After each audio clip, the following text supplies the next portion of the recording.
আসসালামু আলাইকুম আপুরা, আশা করি সবাই ভালো আছো। আমিও ভালো আছি আলহামদুলিল্লাহ। আজকে এত বড় পাতিলের মধ্যে পানি বসিয়েছি। না, আজকে আর রান্না দেখাবো না। আজকে তোমাদের সাথে একটা জিনিস শেয়ার করতে আসছি। সেটা হলো এই যে দেখো আমার স্ট্যান্ডটা হচ্ছে স্টোভ চুলার একটা স্ট্যান্ড। তো আমার স্টোভ চুলাটা যখন আমি ইউজ করতাম তখন চুলাটা নষ্ট হয়ে যাওয়ার পরে এই স্ট্যান্ডটা আমি রেখে দিয়েছিলাম কারণ হচ্ছে এটার মধ্যে আমি এখন ভাতের ঠিকা বসাই। আর ভাতের ঠিকা বসাই, এটার বয়স হচ্ছে প্রায় 8 বছরের কাছাকাছি। পুরোপুরি পারফেক্ট সময়টা তো মনে নেই, তারপরও একটা আইডিয়া করে বললাম যে 8 বছরের কম হবে না। তো এই যে এই জিনিসটা দিয়ে আমি ভাতের ঠিকা বসাই, এটা অনেক দিন যাব তোমাদের সাথে শেয়ার করব ভাবছি, সময় করে উঠতে পারছি না। আর এদিকে চুলায় গ্যাস থাকে না। তো দুইটা প্রবলেমে আমি পড়েছি। তো আজকে দুইটা প্রবলেমই সলভ হয়ে গেল। তো সেটা কিভাবে আজকে সময় করে তোমাদের সাথে এটা শেয়ার করে নিলাম। যেহেতু আজকে গ্যাস আছে আর আমিও ফ্রি, চুলাও ফ্রি, তাই আজকে তোমাদের এটা দেখিয়ে দিলাম যে কিভাবে কঠিন মরিচা আর ভারী মরিচা পড়া জিনিস কিভাবে ক্লিন করতে হয়। তো এভাবে এটা হচ্ছে একটা প্রসেসিং। আর আরেকটা প্রসেসিং আমি দেখাবো পরবর্তীতে। ভিডিওর সাথেই থেকো আমার সাথে, তোমরা দেখতে পারবে।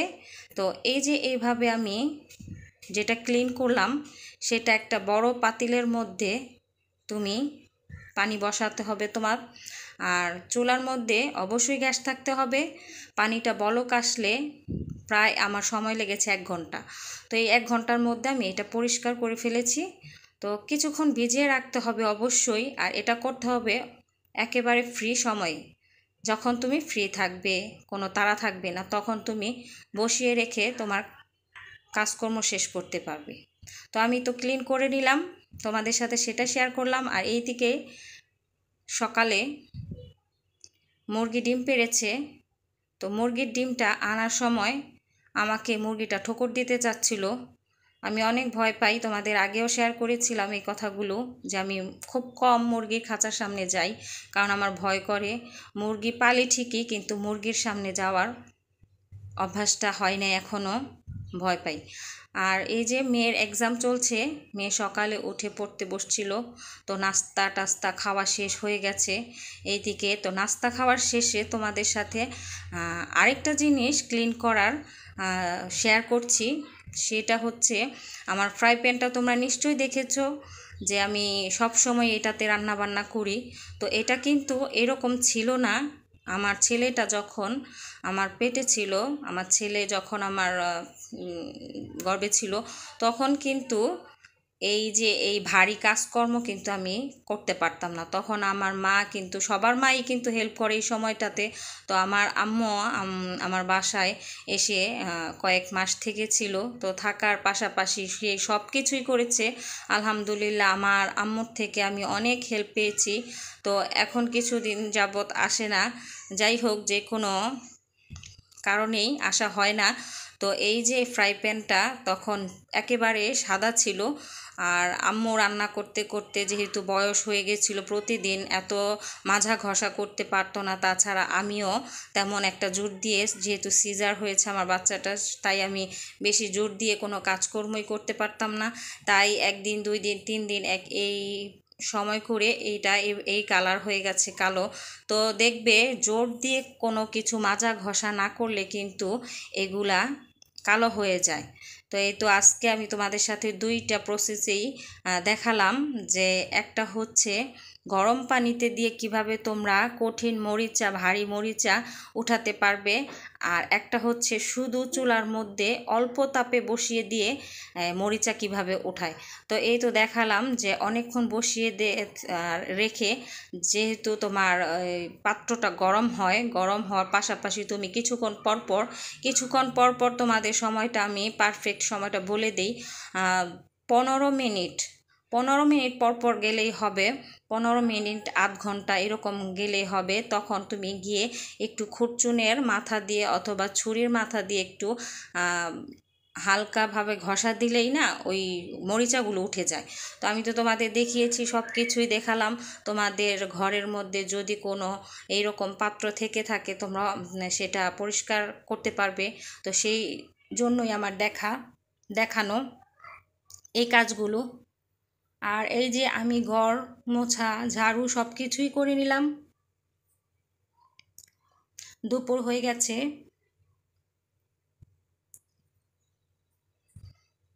আর এইদিকে আমি যখনই তোমাদের সাথে ভয়েসটা দিতে যাই, তোমাদের সাথে ভয়েস ভিডিওতে দিতে যাই, তখনই আমার ঠান্ডায় গলা বসে যায়। তোমরা আপুরা সবাই আমার কণ্ঠটা শুনতে পাচ্ছ যে কত দ্রুত আমার গলার কণ্ঠটা চেঞ্জ হয়ে গেছে।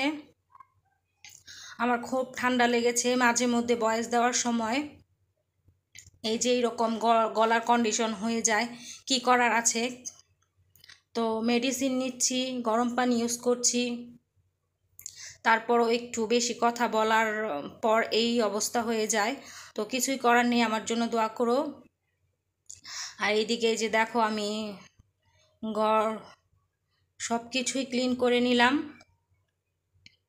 আজকে যেহেতু কোনো কিছু রান্নাবান্না তোমাদের সাথে শেয়ার করব না। আর এই যে আমার এই পাপোশগুলো তোমাদের সাথে কেন শেয়ার করেছি সেটারও একটা কারণ আছে। এই পাপোশগুলা হচ্ছে আমার আম্মুর বানানো পাপোশ। আমার আম্মু যখনই আমার বাসায় আসে তখন বসে বসে কত যত্ন করে এই যে চাউলের চট দিয়ে বস্তা দিয়ে খুঁজে খুঁজে আমার বিছানার নিচ থেকে বের করে অনেক যত্ন করে আমার আম্মু এগুলা বানিয়েছে। তো আমি প্রথম ভেবেছিলাম যে কি বিছাবো, আম্মুকেও মানা করেছিলাম বিছানোর জন্য আর বানানোর জন্য। বলছিলাম যে আম্মু এগুলা বানায়ও না, তোমার হাতে খোঁচা লাগবে, আর এগুলা কেন বানাও, কিনতে পাওয়া যায় এখন, এত কষ্টর দরকার নেই। তারপরও দেখতাম কি আমার আম্মু বসে বসে চশমা পরে এই পাপোশগুলা তৈরি করতো।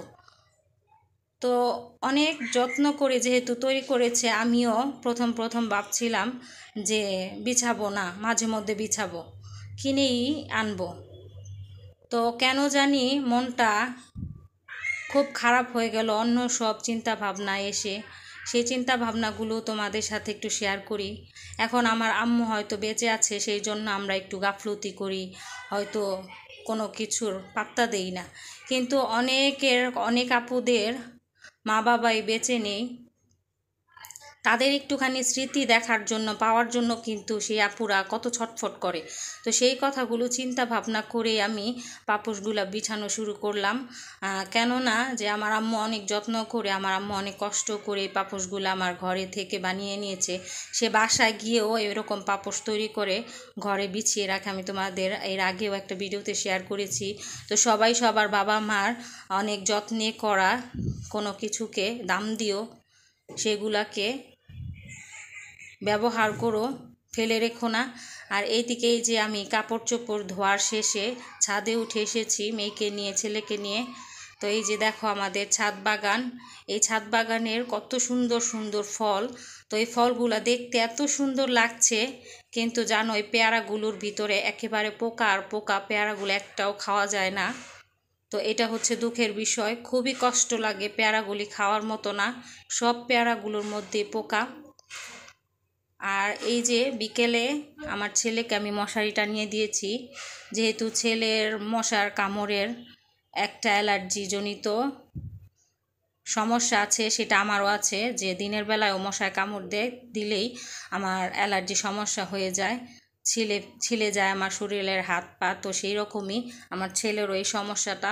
আর এমনিতেও সব আপুদের বাচ্চাদের কথা খেয়াল রেখে দিনের বেলায়ও মশারি টেনে দিও, কারণ এটা অবশ্যই খুব প্রয়োজনীয় একটা জিনিস, যে বাচ্চাদের যখন বসায় রাখবে তখন খেলাধুলার করার মধ্যেই মশারি টানিয়ে ওদের ভিতরে রেখে দিলে ওরা নিশ্চিন্তে খেলাধুলা করতে পারে, মশার কামড় থেকে বেঁচে যায়। আর এই যে কাপড় চোপড়গুলো ধুয়ে আমি দুপুরে দিয়ে এসছিলাম ছাদে। তো ছাদ থেকে আনার পর আবার একটু বাইরেও চলে গিয়েছিলাম, ভাঁজ করতে বাকি ছিল। তো এসে এই যে দেখো আমি ভাঁজ করে সবার ডয়ারেই সবার কাপড় চোপড় রেখে দিলাম, আর এইদিকে যে চাদরটাও রেখে দিলাম। আমার সব কিছু এলোমেলো হয়ে আছে, আমি ভাঁজ করার সময় পাচ্ছি না, একা মানুষ কয় দিকে সামলাবো বলো।